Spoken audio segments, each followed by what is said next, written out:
दोस्तों, एक लड़की की शादी हुई। शादी की पहली रात दुल्हा खाने का बड़ा सा थाल लिए कमरे में दाखिल हुआ। खाने से बड़ा इश्ताल गेज खुशबू आ रही थी।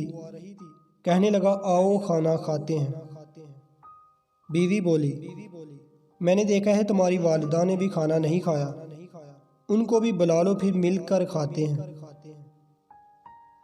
शोहर ने कहा, वो सो गई होंगी, उन्हें छोड़ो, हम दोनों खाते हैं। बीवी इसरार करती रही, पर वो इसी बात पर बज़िद रहा कि अम्मी को रहने दो। जब बीवी ने शोहर का ये रवैया देखा तो उसी वक़्त तलाक का मुतालबा कर दिया। शोहर बड़ा हैरान हुआ उसके मुतालबे पर। उसने बड़ा समझाया, लेकिन वो अपनी बात पे डटी रही, यहाँ तक कि तलाक हो गई।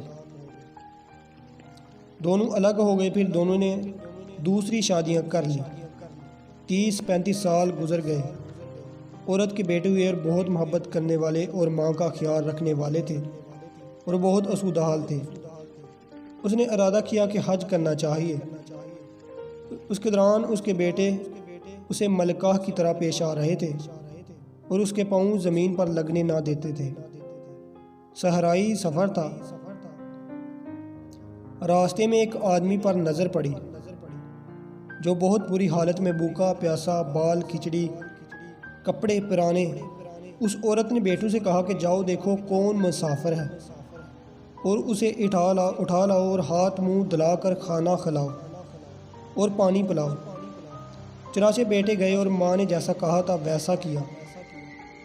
औरत की जब इस पर नज़र पड़ी तो जान गई वो उसका पहला शोहर था।